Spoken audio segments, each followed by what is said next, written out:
It is late at night and we are off the grid.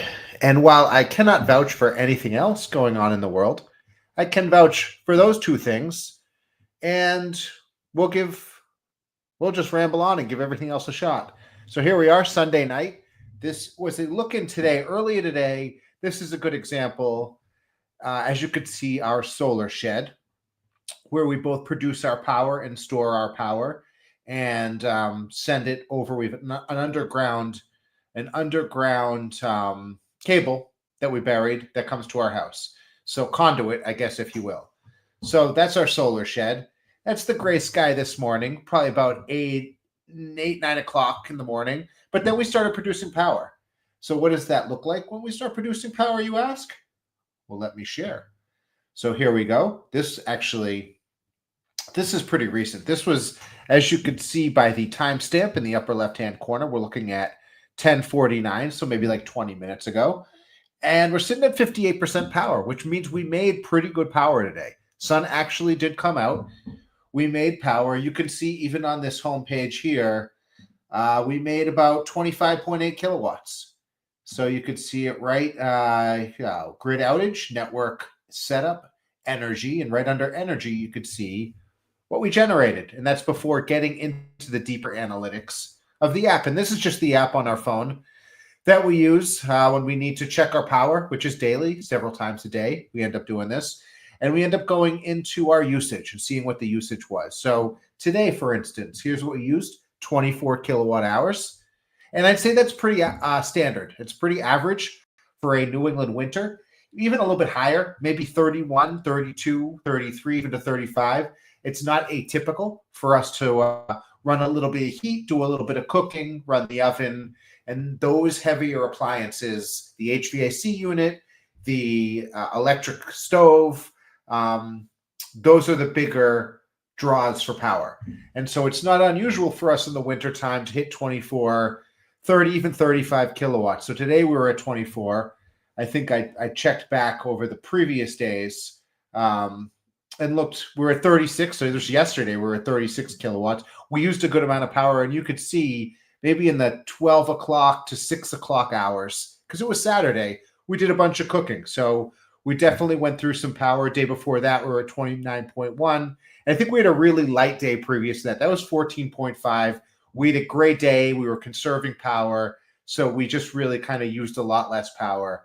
And you could see right now, when I get back up to speed, well, there's where it discharged from. So you could see where it took from the power wall, where it was taken from the solar panels, and the gateway kind of coordinates that for us.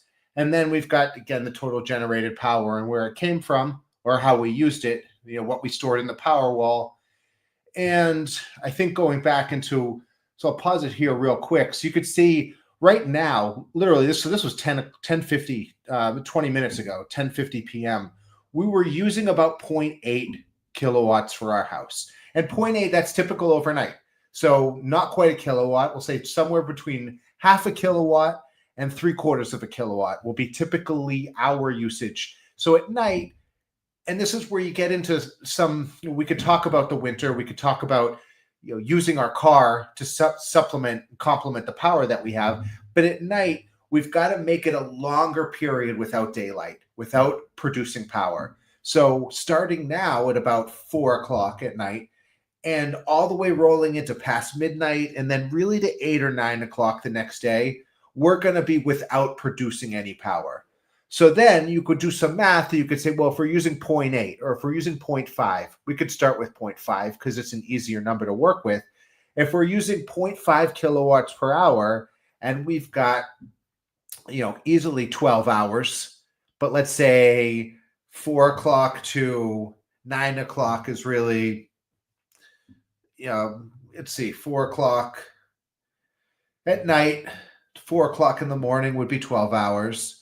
And then we say another 5 hours. So really, there's about 17 hours almost that we're going to be without power. So 17 hours, if we're drawing a half a kilowatt, we're still going to use 8.5 kilowatts, 9 kilowatts of power. So overnight, we've got to count on using 8.5 or 9 kilowatts of power. And so we've got to account for that. And so do we have it in our 58%? We've got a 40 kilowatt system. So we've probably got about 20 and change in the bank right now. And so if we lose 9 overnight, we will still have about, a good 10 kilowatts. So about a power wall left tomorrow. We should have a power wall left tomorrow morning. It's supposed to be a sunny day.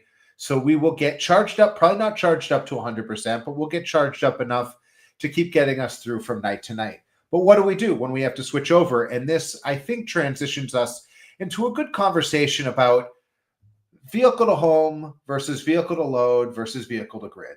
And I came across this article. Let me pull this up. I came across this article.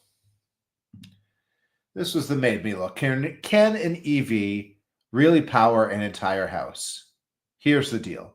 So this was written by Family Handyman, and it caught my eye. It caught my eye for a lot of reasons, and I think it's worth expanding on some of the topics that this gets into a little bit, just because we live this. So can an EV really power an entire house? Yes. The answer is yes, because we do that all winter long. We do that. It's the short answer is yes. The longer answer is, what type of house are you looking to power? What kind of power are you looking to draw? How long are you looking to hold that power? What kind of lifestyle are you looking to get out of supplementing or complementing the power with I'll call it a four-wheel generator on wheels, a car that can power your house. So this article starts off by saying that this person lives in a neighborhood where it's quite common to lose power for days at a time. Same with my neighborhood. It's quite common to lose power for all the time in my neighborhood because we're off the grid. But that means we have power all the time because we're on solar. So with my wife coming home from work and Superstorm Sandy causing a week-long black, so this person invested in a 7,500 watt generator. We did very similar thing very early on when we were building the house and we didn't really have access to power, is we had gotten a gas generator. An electrician installed a transfer switch. So this is what we have now. So actually, when we built our solar shed, we also installed a transfer switch. And originally, it was for the purpose of plugging our gas generator into this transfer switch, which is in our solar shed. That was the picture I sort of had at the beginning, the video showing what the conditions were this morning. And so this person had an electrician install a transfer switch just like we did, upgraded to a 200 amp service like we did.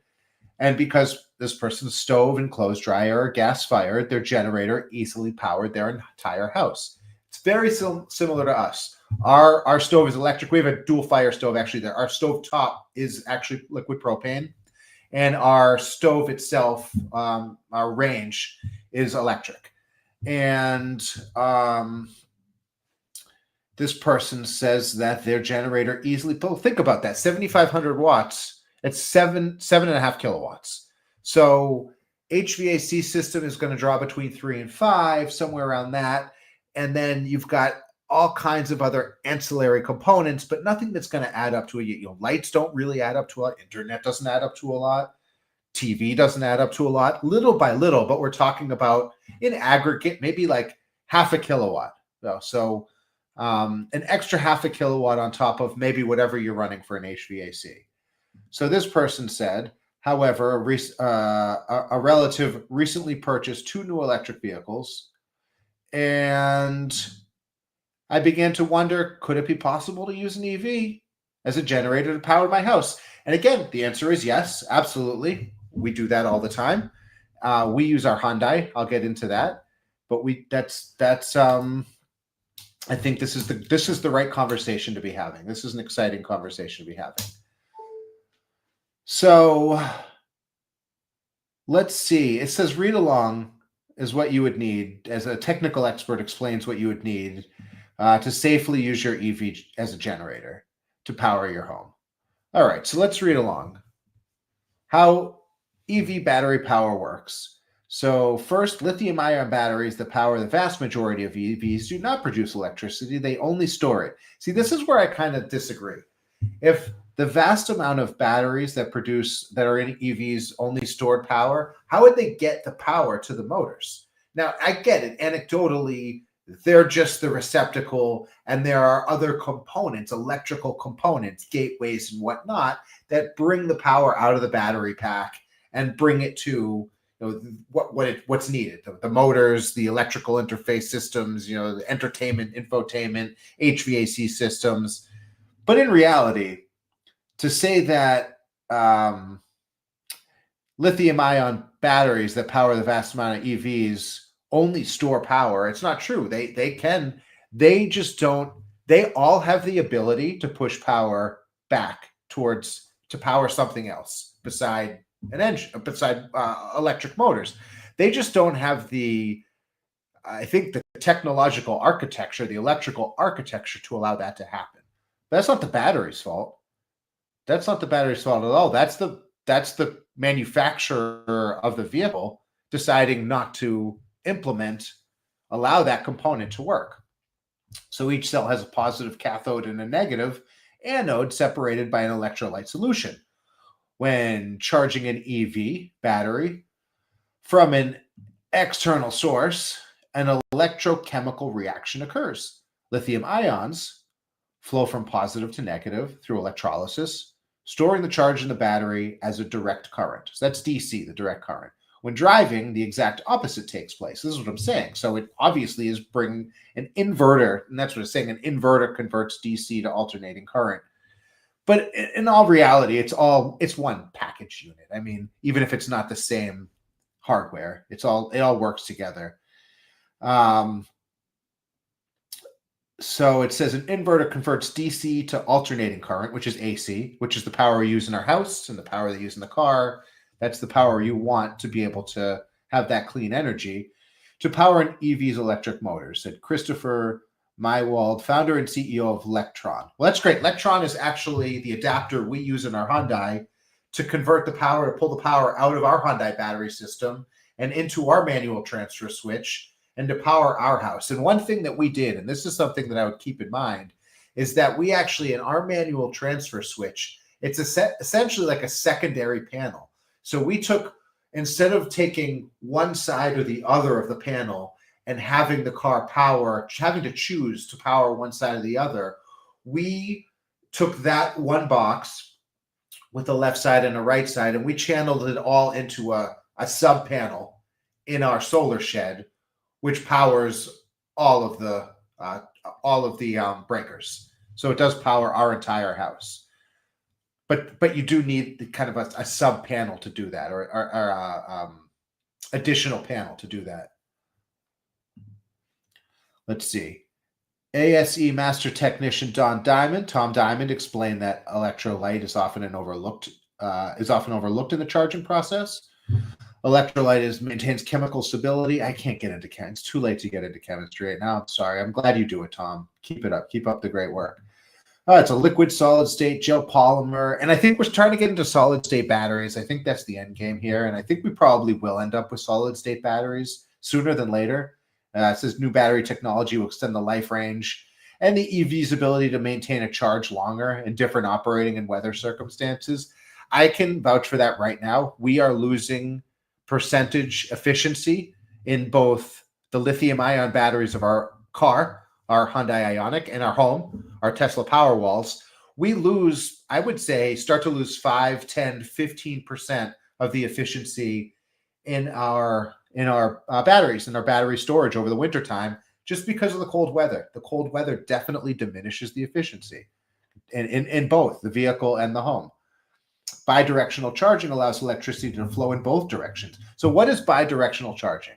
So that's the key. It's basically like having that inverter, having that ability for the battery to say what's calling for power. It's just one more, like just a little smarter. It's just educating the infrastructure of the vehicle to be a little smarter, to understand that there might be some additional power source that's going to call and need some additional power at some point. So bidirectional charging allows electricity to flow in both directions on the same circuit. Bidirectional charging can be used to charge your EV's battery, as well as sending electricity back to power your home. And that's what we do. So we take power from our Hyundai Ioniq 5. Our Ioniq 5 has about 77, 80 kilowatts of power. So for comparison, our home has 40, 36 usable, let's say, but 40 kilowatts of power for our entire home on our 3 Tesla Powerwalls. Our Hyundai Ioniq 5 vehicle has twice that power storage. And it makes sense. It's got to move the car around. I mean, it's a lot of weight to be moving around. So I get where it has a lot more power. But isn't it nice to be able to tap into that power? Because we could run our house for days off of that, legitimately for days. And that's what it'll tell us. Up on the screen on the Ioniq, it tells you how long you have based on how much power you're pulling in the vehicle to load. Where was I here? So that's bidirectional. Unidirectional just stores systems for driving. And so it doesn't really know that the battery is going to need or call for or have any demand for some kind of additional power source. So which models can power a home? Select models from Ford, GM, Hyundai, Kia, Nissan, Tesla, Volkswagen, and Volvo. It's actually a larger lineup. I mean, we're talking 5 years ago, there was nothing. 5 years ago, when we built our house off the grid, there was no vehicle that could charge. We were dependent on some other energy sources and trying to figure it out really and piece together other batteries just as like kind of placeholders, just short-term, small little bites to be able to manage. And now we've got a significant option with our vehicle. So now when we're talking about 1, 2, 3, 4, 5, 6, 7, 8, at least 8, 9, 10 maybe manufacturers that offer some form of vehicle to home, vehicle to load, bidirectional charging. So Ford will do the F-150 Lightning, which does a ton of power, just like the Tesla Cybertruck, the only Tesla that does it. See, all Tesla vehicles should and could do it. This is a great example of them just maybe not wanting to bite away from their business, from their Powerwall business, because if they start making all the Tesla vehicle line, every car in that lineup, the ability to do vehicle to home, vehicle to load, then they're biting into their Tesla Powerwall business, which is actually a huge part of their business right now, their home battery storage business. I think it's unfortunate because I think they're missing the boat a little bit on a huge opportunity commercially to make money. And so let's see, these capabilities will increase EVs lineups once automakers adopt a single EV charging standard. I agree with that. That's something that's been game changing for us. It is why we upgraded from our 2022 Ioniq 5. That was the first vehicle we had that we could use as a vehicle to load system, that in the wintertime we knew overnight, 2 nights, 3 nights, we could power our day. However, what we needed it for, we could power our house with that. So that was the 2022. We upgraded to a 2025 recently because it has the NACS port, which is the Tesla charging port. And we have a fast charger, a Tesla supercharging station that's 10 minutes from our house, as opposed to having I forgot, it wasn't electrifying. It's a different high-powered fast charging station. And it was, category 3 or whatever it was. And it was 30 minutes from the house. So just having the ability in the Tesla charging network is really strong. I got to give them a lot of credit. We could talk up, down, left, right, and sideways on Tesla to a large degree. I mean, it's been incredible what that company has done. And there are also a lot of, I think, missed opportunities. And I think that there's some setbacks there. But the charging network is incredible. And having our Hyundai Ioniq 5 be able to reload its charging capacity for our house 10 minutes away. And I could show you too. Well, I'll show you afterward how the charging screen basically works in the car. But this article does go on to talk about Hyundai's vehicle to load system. And I want to just clarify, it's part of what I want to talk about too, is I wanted to clarify what this article went out to say about Hyundai. So Hyundai's vehicle to load system allows drivers to power small appliances, tools, or electronics directly from their EV's battery via an onboard outlet, essentially turning the vehicle into a portable power source. Now that's kind of true, but if you're talking about powering a small appliance, tool, or electronics as an entire house, where we can also power our small appliances and tools and all those things, then that's true. Like we can, again, I could run the computer. I do frequently in the wintertime. Come December, we're not there yet, but come December, end of December into January, every night pretty much, we'll be switching over to the car, just because it gives us the a little bit of the buffer, the luxury. It just gives us the option of saving our power walls for when we need it most, for when we need that energy demand. Because the one thing the Hyundai won't do is it won't reach peak power like we will with the Powerwall. We can only get so much power out of the Hyundai, and it's less than 2 kilowatts. It's honestly, it's not that much power, but it is that much power. I mean, it all depends on how you look at it. As you saw earlier when I was talking and showing you directly from our Tesla app and what our power, what usage we were using, we average at night between 0.5 and 0.8 kilowatts. So at night, 0.5 and 0.8 kilowatts is well under the 1.8 or 1.9 kilowatts that we can pull from the Ioniq 5. And so it's all a matter of when you're using the power and what you're using it for. And so that's a conversation to be had, and that's something to understand as you move forward with living off grid. But that doesn't mean that you're only powering small appliance, tools, or electronics. You really can do more than that, but that does kind of give you a sense that you can't push the system with the Ioniq 5 vehicle to load like you can with a Ford F-150 Lightning or a Tesla Cybertruck vehicle to home, because those systems require additional components, particularly the F-150 Lightning, but both of them require additional wiring and components that's going to run into the thousands of dollars, in addition to the wiring that you're going to have to do to upgrade your house. So they have specialty components for that. Whereas this is an electron adapter that we bought that wasn't expensive. And we had already wired the house to take a generator. A lot of people do. So we had a manual transfer switch. So for us, there was not really a big additional cost. And switching over to this vehicle to load type of system to provide complementary power to our home, in the wintertime and in storms and things like that, when we're really trying to preserve our Powerwall power. So I think that's we're covering our bases with that. So the special adapter is pretty standard. You can get it on Amazon. Ours is Electron. It works awesome. It's worked in all weather. I know they say don't have it in weather that's inclement or rain and things like that. We've got no other choice. I mean, really, sometimes snow and things like that. So it works great. This is everything you need to power your home. Always consult your vehicle OEM, an electrician, home power service professionals, and most importantly, your utility company. And I would say common sense. Consult your common sense and do some homework. Google some stuff before attempting to power your home using vehicle to home or home to grid. Definitely consult electricians with this stuff.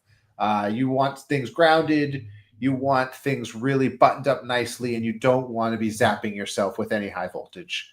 Been there, done that. You don't take it from me. You don't want to fry any of my precious remaining brain cells I'm trying to preserve.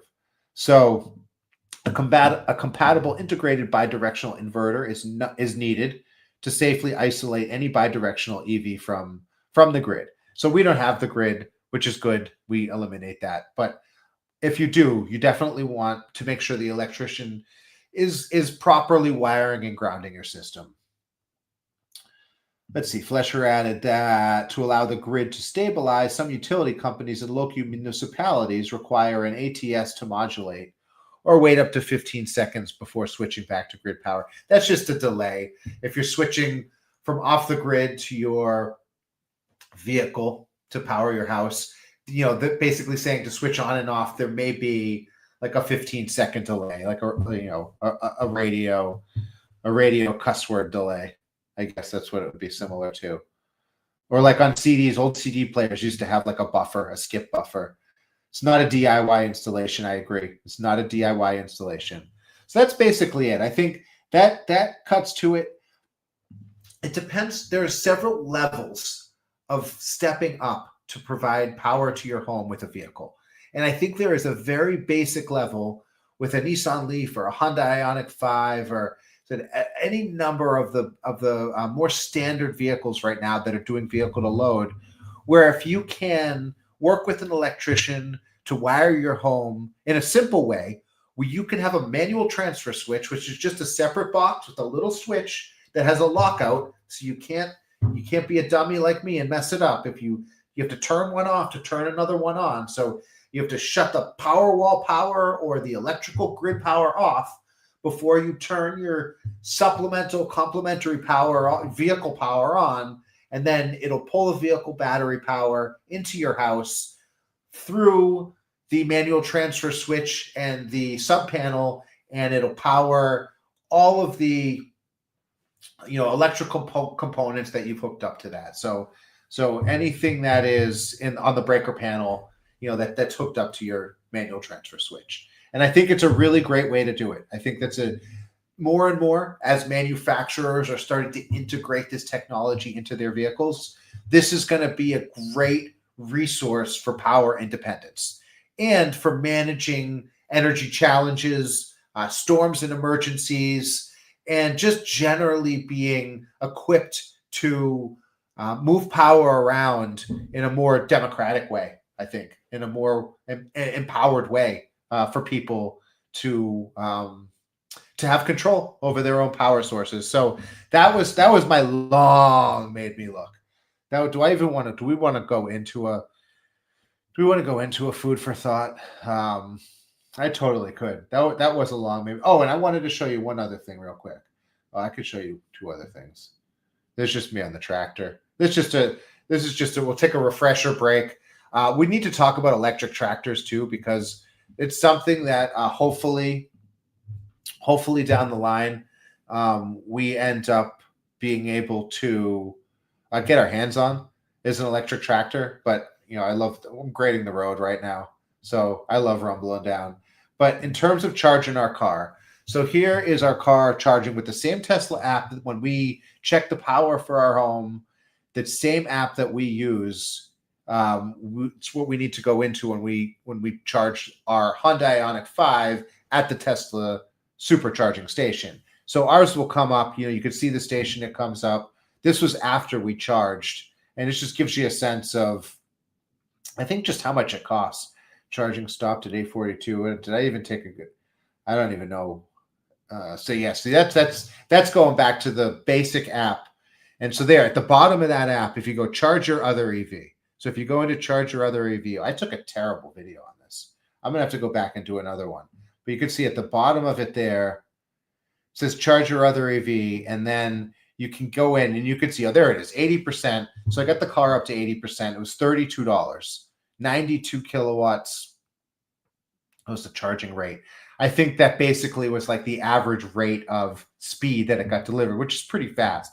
It tops out at like 127. So that's and how long does it say how long it took? It doesn't say how long it takes. I think it was about 25 minutes. I was pretty low on power. And now we could power our house for days with that amount of power. I haven't switched over yet. I don't think we need to tonight because we've got power and it's sunny out tomorrow. But that's kind of the breakdown. That's how it goes down. That's how we power our house with our car. That's how we use the Hyundai Ioniq 5 to do it. It's why we live closer to a Tesla supercharging station, because it's just so much easier for us to be able to essentially, it's like going to refill a gas can, but instead of refilling the gas can or the jerry can or whatever it is, it's just our car batteries, and it's nice to have it close. So I'm definitely rambling now as it gets late. Let's go into our made me look today, because I think it's just time to do that. I am a big fan of Harry Mack. Harry Mack is a super talented artist, musician, and I love that he's doing this collaboration with UC Health. A lot of people maybe don't know. Most people maybe don't know. I am the artist in residence at the Mass General Brigham Cancer Center, so I get to go in and be colorful and paint with cancer patients and doctors and nurses and just be a little bit of a colorful reflection of the compassion that's in the community. And I think that Harry Mack here does an absolutely incredible job of doing just that. And I just wanted to play. This is where he sat down with a patient, and the patient and the family and his wife, and just they threw a couple words at him, and he freestyled this. And I just thought it was a great way to find healing and joy in some different ways, some unexpected ways. So figure at the end of a Sunday night, this was a nice way to kind of throw it down. Here, I want to do something really special with you guys. If you would feel comfortable maybe sharing a little bit about your story and how you became connected with UC Health. Sure. So January 24th, 2021, we had all had COVID in the house, and mine was just getting like really bad. My oxygen levels were dropping into the 70s, so we called an ambulance. In case anybody doesn't know, Harry Mack usually walks around the streets and freestyles. He's got a little speaker, and he just takes random words from people and he works it into these really contextual, very insightful freestyles. So by the time we got to Medical Center of the Rockies, my ox levels were 33%. I don't remember anything from being wheeled in the back door, but they intubated me. I was in a coma for 2 months. I went in at a pretty muscular 218 pounds. I woke up 140 pounds, 100% paralyzed. And for the next handful of months, man, it was learning to walk and talk. And man, well, I want to honor you for the way that you're showing up here today. It's inspiring, that, man. I never would have known that any of that had happened. It's all smoke and mirrors, man. I come in here looking like this, but I'm propped up with UC Health hardware. What's the takeaway, having been through all of this together, you know, the whole time here you are? Shout out to UC Health, first of all. I'm not going to pause this too much, but I just got shout out to UC Health. I'm across the country here. I'm in Boston.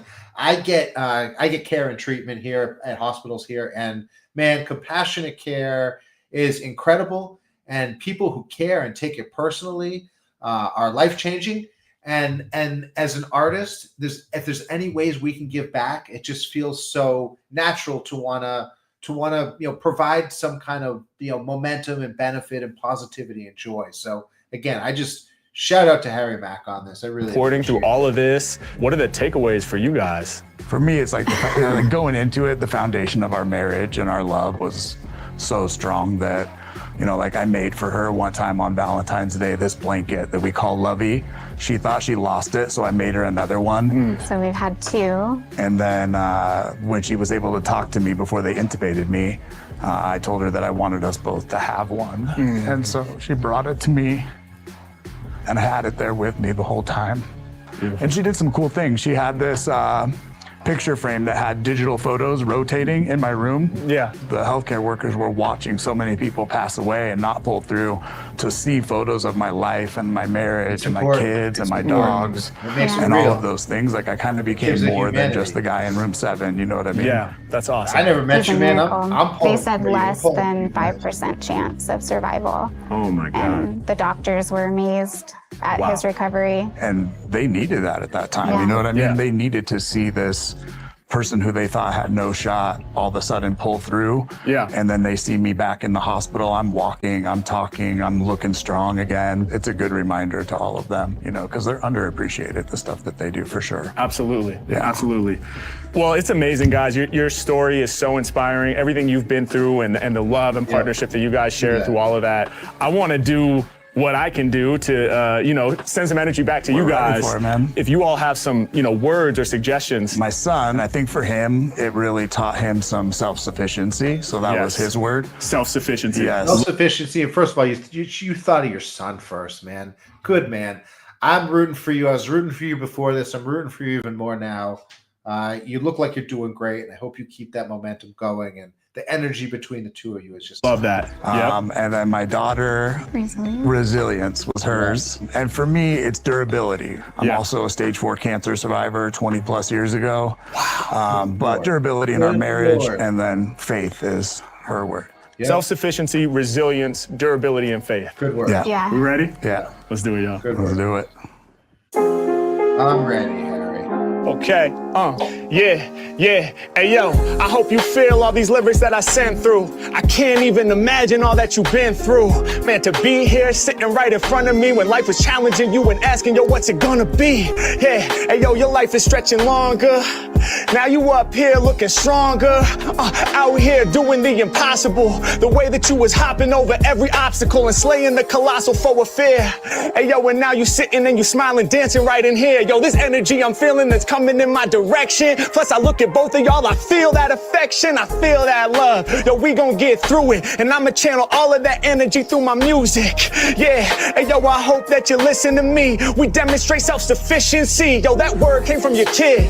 Cause when you was going through what you was going through, your son was doing it big. Yeah, praying that you would survive. 16 years young, learning how to drive. And speaking of drive, that's an appropriate word. Cause your kids stay driven. Yo, that's what I heard. Both your son and your daughter putting one foot in front of the other, knowing deep down that you would recover. Yeah, hey yo, I can't even imagine. I mean, I feel y'all's love and I feel y'all's passion. Can't even hardly fathom what happened. Hey yo, but for you, it's just a minor distraction. You're here right now, continuing to push through and survive, and not just to live but to thrive. Hey yo, I heard what you meant. Hit like 20 tons of cement when they told you it's just 5% chance of survival. What's racing through your mind? What's the feeling in your heart? Where's the peace you want to find? Less than 5% chance, but still you're here. And like you said, all of us was back then struggling with fear, cause that COVID was pulling away all of our focus. So many people lost, for so many it was hopeless. They needed you as an example, both walking and talking for the doctors. Then yo, it was shocking. Yeah, hey yo, we needed that win. When I hear your story, I don't know where to begin. I'm about to break it down for y'all, cause you shining bright, brilliant, and everyone in your fam demonstrates that resilience. We need strength through these trying times.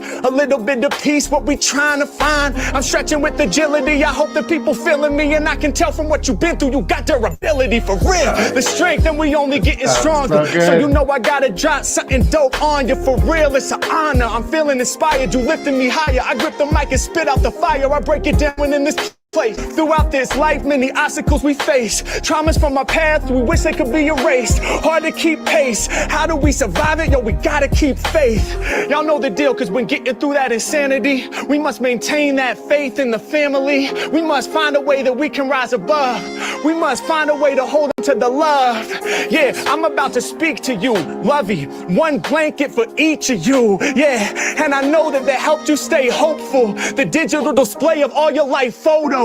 So when you's out there, you ain't have to forget. You got to see the photos. It showed you not to quit. It showed you that's what you have to go back home to. Yeah, and through your story, I have known truth. And here we are today, still raising the kids, still raising the family, and still doing it big, still taking it to the top. There's nothing hard as this. And you're a beautiful example of partnership. It's a bond that's strong, that continues on. Yeah, shouts out to you, dog. You were a dawn. On the real, when you walked in, I never would have known. One-on-one, certainly they'll never be a clone. I gotta break it down for y'all. I'm never here to judge. Any obstacle we face, we find a way to rise above. Y'all are still surviving when push comes to shove. And why are y'all here today? Cause of real love. Let's go. Oh man, see, that's awesome.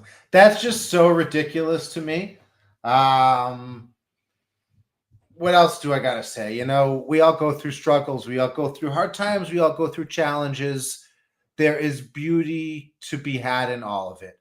So it doesn't matter if you're living off grid like we are and trying to figure it out and day by day and rolling into winter. It doesn't matter if you're facing health issues like they are, like I am, like all of us do.